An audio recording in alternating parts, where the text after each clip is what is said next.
Ito ang Presidential Broadcast Service. Radyo Pilipinas. Radyo Publiko ng Bagong Pilipinas para sa Bagong Pilipino. Naghahatid ng mahahalagang balita at impormasyon na guugnay ng pamahalaan sa sambayanan. Tulay sa himpapawid ng serbisyo publiko. Radyo Pilipinas. Radyo Publiko. Ang boses ng Pangulo sa Iloilo. Radyo Pilipinas. 585 AM. Oras sa Radyo Pilipinas, alas 4:11 sa hapon. Gikan sa hulog balitaan sa PBS, Radyo Pilipinas, Iloilo. Gintipon sa buos na pwersa sa News and Public Affairs Division. Mga pagsaysay sa mga hitabo o aksyon, mga pananawan, kang desisyon, mga hibubunod sa napituhan na sektor, mga talagpong ng balita, bilis sa Iloilo, at mga bahin sa kabisayan na katulad, mga balita na natipon sa sunod sa naligan ng 24 oras. Inyong mapatian sa Headliners Boss. Kagkaroon, yari ang inyong PBS UC.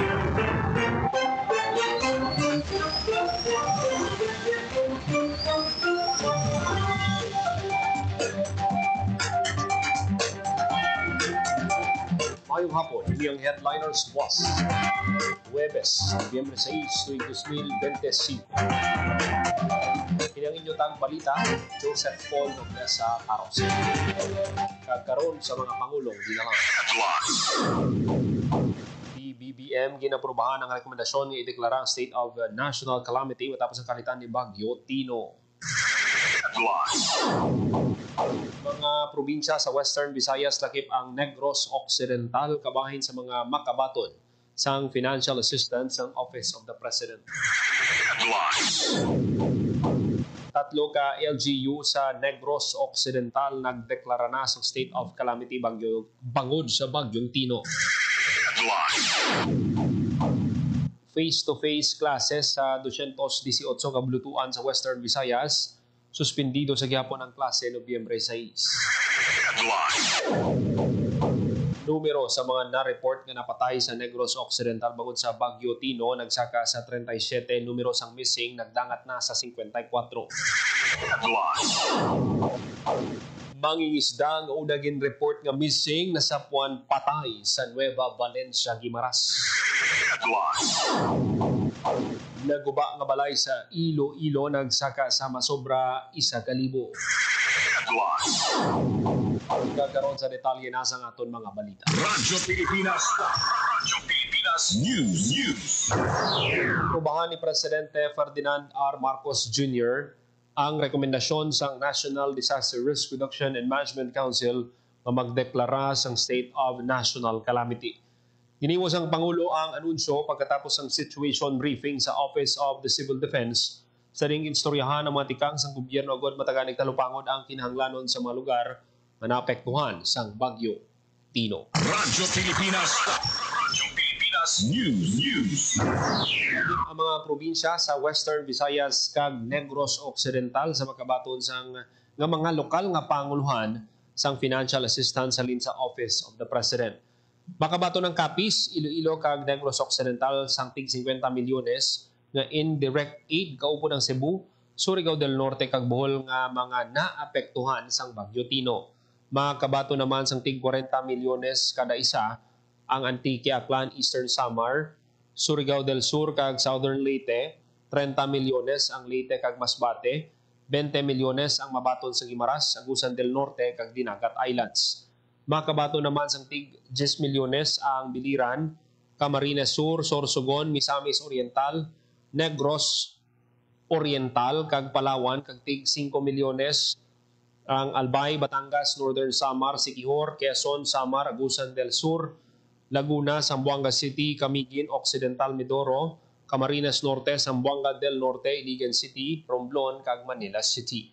Ang mga kantidad na kumain sa kabugusan nga 760 million nga bulig pinansyal nga ginpain sa Office of the President. Usaron ng pondo para sa recovery, restoration kag assistance sa mga LGU nga tuman nga naapektuhan sa Bagyo. Radyo Pilipinas. Radyo Pilipinas News. Nagdeklara na sa state of calamity ang tatlo ka lokal nga panguluhan sa Negros Occidental bangod sa pagpanghalit nga dala sang Bagyo Tino. Suno sa Negros Occidental, PDRRMO gindeklara ng state of calamity sa La Carlota City, Toboso kag La Castellana. Sa La Castellana, pulo katawang na report nga napatay 23 ang paday nga ginapangita kag 1,239 ka pamilya o kon 3,753 ka individual ang apektado sang bagyo. Sa La Carlota City may na-report man nga 4 ka napatay, 11 ang missing, samtang nagdangat sa 1,263 ka pamilya o kon 4,861 ka individual ang apektado. Sa Toboso, 2,441 ka pamilya o kon 974 ka individual ang naapektuhan. Ginatag sa Negros Occidental PDRRMO ng numero kag kabangdanan sa kamatayon sa mga biktima ang padayon pa na gina-verify. Nagkapadayon man ang monitoring kag assessments iban pa sa halit sa mga infrastruktura kag agrikultura. Radyo Pilipinas News. Dito sa gihapon ang klase sa 218 ka mga pampubliko nga bulutuan sa Western Visayas, Huwebes, Nobyembre 6 bangod sa Bagyo Tino. Sa datos sa Department of Education ng Western Visayas, 132 sa bulutuan ngini ang gikan sa Schools Division Office of Antique kag 86 sa SDO Capiz. Ang deklarasyon sang suspension sang face-to-face classes ang gindeklara sa mga lokal nga panguluhan. Ginpahayag naman ni Hernani Escoliar Jr., Regional Information Officer sa DepEd Western Visayas nga maghatag man ligwa ang suspension sang klase para sa iwaton nga clearing operations kag assessment sang mga bulutuan. Radyo Pilipinas News. Padayon ang pagsaka sang numero sa mga napatay kag nagkaladula sa Negros Occidental bangod sang pagpanghalit sang Bagyo Tino. Sa inisyal nga datos sang Negros Occidental Provincial Disaster Risk Reduction and Management Office, nagdangat na sa 37 ang numero sa mga nasapuan nga bangkay kag 54 ang padayon nga ginapangita sa mga otoridad sa Negros Occidental. Pero ginatag sang Negros Occidental PDRRMO nga ang mga insidente padayon pang gina-verify sa mga otoridad, partikular sa kabangdanan sang ila kamatayon. Sa 37 ka namatay, pulo ang nasapuan sa La Castellana, tig-anom sa Hinigaran kag Moises Padilla, 5 sa Bagos City, 4 sa La Carlota City, 3 sa San Carlos City, 2 sa Murcia kag 1 sa Isabela. Samtang sa 54 nga nadula, 23 ang padayon nga ginapangita sa La Castellana, 11 sa La Carlota City, 11 sa Moises Padilla, 6 sa Bagos City, kag 3 sa Hinigaran. So kay Brian Larry Senior, Deputy Manager sa Negros Occidental PDRRMO, pagkalumos ang inatudlo masaming rason sang kamatayon sang mga napatay. Radyo Pilipinas News. Nasapuan patay ang mangingisda nga una gin report nga missing sa baybayon sa Barangay Santo Domingo, Nueva Valencia, Guimaras. Ang biktima ginkilala nga si alias Fred, sa 63 anyos kag residente sa Marayna Pandong, Nueva Valencia, Guimaras. Suno sa Nueva Valencia Municipal Police Station, nakita ng isang isa ka mangisdang bangkay sang biktima malapit sa isa ka fish cage. Nakasuksok sang yellow nga raincoat kag shorts ang biktima sang inyang nasapuan nga positibo naman na identify sang iya mga himata. Base sa investigasyon sa kapulisan, sang Martes, Nobyembre 4, gin-report sang iya live-in partner nga nadula ang biktima. Uli nga nakita ng biktima samtang nagasakay sa balsagod kadtuan ang iyang motorbangka sang ginhampak sang mabaskog nga balon bangod sa Bagyo Tino. Nagapati ang pamilya sang biktima nga wala sang foul play nga natabo kag aksidente ang gintunaan sang iya kamatayon. Radyo Pilipinas News. Sa pinakauli nga datos ang Iloilo Provincial Disaster Risk Reduction and Management Operations Center, nagsaka na sa masobra 1,000 nga balay sa probinsya ang nagkalaguba bangod sa Bagyo Tino. Nasambit nga numero, sunod sa datos 43 ang totally damaged, samtang 966 ang partially damaged. Sa piyak nga bahin, lapit 16,000 nga pamilya kung masobra 47,000 ang tao sa Iloilo ang gin-evacuate bilang pagpanghanda sa Bagyo Tino. Radyo Pilipinas News. Trabaho na ang mga empleyado sa Antique Provincial Capital kag mangin ang mga empleyado sa mga national government offices sa probinsya epektibo sini nga Nobyembre 6. Matandaan nga gin-suspend ang trabaho sa Kapitolyo kag mga government office sa Antique sa Nobyembre 4 tubtob 5 bangod sang Bagyo Tino. Radyo Pilipinas News. Nagpadala sang 30 ka personnel ang Philippine Coast Guard District Western Visayas sa Cebu agon magbulig sa nagapaday nga rescue kag relief operations matapos ang paglabay sang Bagyo Tino. Suno sa PCG Western Visayas ang deployment ginpatuman agon mapabakod ang pagpangita kag pagsalbar sa mga missing nga residente. Dugang pa sang PCG dapat man masiguro ang madasig nga paghatag sang bulig sa mga apektado nga pumuluyo. Prioridad kag katungdanan sang PCG na makasalbar sa kabuhi kag magkahatag sang gilayon nga bulig sa mga komunidad nga nagakinahanglan sa tunga sang kalamidad. Radyo Pilipinas News. Padayon ng installation sang gabion boxes sagod mapabakod ang temporary snow protection structure sa bahin sang Lopez Vito sa San Joaquin, Iloilo. Matandaan nga nagusmod ang porsyon sang karsada sang paglaslas sang Bagyo Tino nga nagresulta sa pagsirado sang dalan sa mga motorista. Passable na sa light vehicles kag motorsiklo ang dalan samtang nagapadayon ng repair sa area. Mahimo naman nga makalabay sa bahin sang Anini Tobias Fournier Road, Barangay Pasensya, Tobias Fournier Antique bilang alternatibo nga alagyan. Radyo Pilipinas News. Ginpasalamatan ni Iloilo City Mayor Raisa Trenya sa mga Ilonggo sa kooperasyon sa panawagan sa syudad agud malikawan ang kahalitan sa Bagyo Tino. Ginpanginbulan sa alkalde ang mga katapos ng CDRRMC, barangay officials, uniform personnel, volunteers, kag private partners sa pagbulig sa tanang aspeto labi na sa emergency response sa giniwat nga post-disaster assessment. Suno sa CDRRMC, bungas ang pagbinuligay na angkon sang syudad ang zero casualty sa paglaslas sang bagyo. Dugang man sini ang instrumento ang pagpatuman sang temprano nga preemptive evacuation agud mapaganhagan ang halit sa bagyo. Radyo Pilipinas News.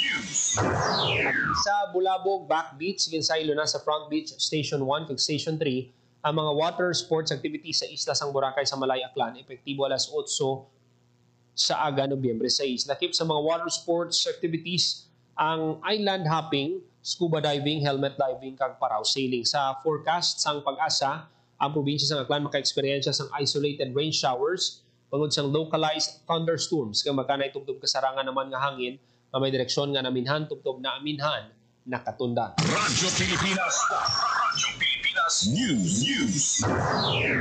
Personal nga ginbisita ni Mayor Nene Teruel ang mga kabaranggayan nga direkta nga naapektuhan sang Bagyo Tino sa Tigbawan. Kaupo ng mga miyembro sang Sangguniang Bayan, Municipal Social Welfare and Development Office kag General Services Office nagatag sang relief assistance ang alkalde sa 16 ka barangay lakip ng Barok, Atabayan, Bagingin, Namokon, Tanpael, 8 poblasyon, 9 poblasyon Parara Norte kag Sur, Buyuan, Napnapan Norte kag Sur, Cordova Norte kag Sur, Sipitan kag Lino Bayan. Radyo Pilipinas News. Sa ating pabaskog nga kampanya batok sa illegal nga droga masobra 39 milyones pesos nga balor sang illegal nga droga ang nakumpiska sang Police Regional Office 6 halin Oktubre 1 tubtob 31 subong nga tuig. Base sa report sang PRO6 kabugusan nga 5.8 kilos ang shabu ug 3.6 kilos ang marijuana ang nakuha sa 127 anti-drug operations nga nagresulta sa pagka-aresto sa 161 ka drug personalities sa Western Visayas. Nagpanguna sa may pinakadako nga bulto sang illegal nga droga ang Iloilo Police Provincial Office nga nakakumpiska sang 2.3 kilos ang shabu kag 60 grams ang marijuana.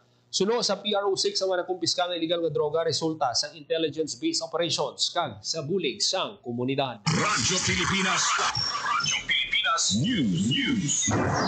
Nag-release ang 500,000 pesos nga livelihood assistance ang Department of Migrant Workers Negros Island Region sa 50 ka kababainhan nga overseas Filipino workers sa idalom sang Balik Pinay Balik Hanap Buhay program.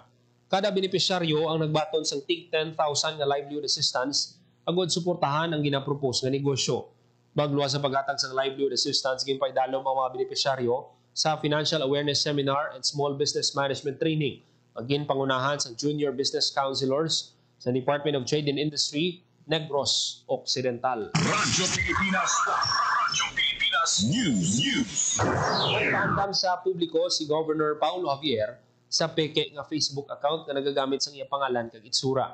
Nakabaton sang report si Governor Javier na nagasend kuno sang pribado nga mensahe kag nagasulisit sang donasyon para sa mga biktima sang Bagyo Tino ang impostor.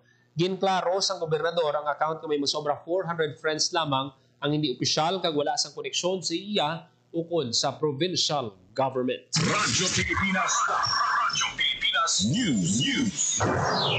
Nanarisari nga produkto gikan sa nagkalaylay nga probinsya sa Western Visayas ang ginbida sa pagbukas ng Panublion 2025 sa SM City, Iloilo. Detalye sang balita, Janelle Baclay. Radyo Pilipinas. Radyo Pilipinas. Report. Nanarisari nga mga produkto gikan sa nagkalain-lain na probinsya sa Western Visayas ang ginbida sa giniwat na Panublion Heritage Trade Fair sa SM City, Iloilo. Halin sa mga pagkaon, native delicacies, nitibo nga mga produkto kasubong sang talakton himo sa aplon, bamboo products, pinya fiber, coconut products, shells, accessories, furnitures, kag madamo pa. Ginaging bilugan sa pila ka MSMEs kaupo ng Department of Trade and Industry Region 6. Ginpahayag ni DTI 6 Regional Director Marian Hinda Tamayo ang mga produkto nga ginadisplay sa Panublion, hindi lamang pagpakilala sa dekalidad ng produkto kundi kultura man sang Kabisayan na katungdan. Hindi malipod naging maninalago ng pagdala sa mga produkto sa Panublion Trade Fair bisan pa sa imang lugar sa punsod kag bisan sa luwas. Pagi sa pagbakal sa mga produkto, suno sa kay Tamayo, makasigurado ka sa maayo nga kalidad kag makabulig ka sa mga local manufacturer sa ila palangitanan. Para sa Bagong Pilipinas, Janelle Baclay, Radyo Pilipinas, Radyo Publiko. Radyo Pilipinas. Radyo Pilipinas News. Sa masobra 150,000 ang tourist arrival sa Boracay Island sa bilog nga bulan sa Oktubre. Sa datos ng Malay Boracay Tourism Office, nakabalhag sang 150,114 ang isla halin sa Oktubre 1 tubtob 31 sini nga tuig. Mas mataas sini pinagid sa tourist arrival sa Setyembre, niyara lamang sa 117,189. Sa bulan sa Oktubre, masobra 125,000 ang domestic tourists, samtang 23,088 naman ang foreign visitors. Radyo Pilipinas. Radyo Pilipinas News. Oras sa Radyo Pilipinas, alas 4:27 sa hapon.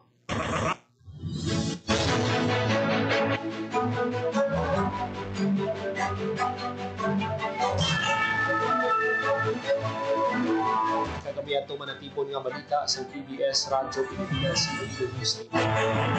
Huwebes, Nobyembre 6, 2025.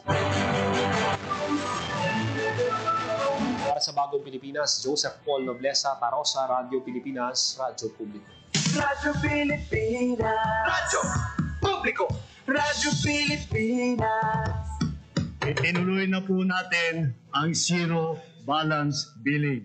Libre po. Ibig sabihin, ang serbisyo sa basic accommodation sa ating mga DOH na ospital, wala nang babayaran ang pasyente. Po, ang dami pong challenge, hindi po namin alam kung saan namin kukunin, ganon, nag-iisip kung paano namin mababayaran. Siyempre po, masayang-masaya, super saya po dahil na zero billing po kami. Po, malaking, ano po talaga, malaking tulong po. Mabilis lang din po. Bayad na ang bill ninyo. Uulitin ko, wala nang kailangan bayaran ng pasyente basta sa DOH Hospital dahil bayad na po ang bill ninyo. Naiyak ako kasi sobrang saya. Maraming salamat po, Mr. President Bongbong Marcos Jr. Hindi kami nagkamali ng tamang general. Magandang araw, si Ding Dong Dantes po ito. Nakatira ka ba malapit sa dagat? Uy, sana all by the beach. Pero alam mo bang at risk kayo sa storm surge o daluyong ng bagyo? Storm surge ang tawag sa malalaking alon na nabubuo dahil sa malakas na hangin. At hindi lang ito basta-basta alon na. Pwede itong lumaki ng katumbas ng 2 palapag na bahay. Intense. Kaya naman, kung may banta ng storm surge sa inyong lugar, mag-evacuate na agad bago pa man dumating ang bagyo. Hindi na kailangan magpanik dahil #panatag ang may alam. Maging panatag Pilipinas. Radyo Pilipinas. Radyo Publiko. Radyo Pilipinas.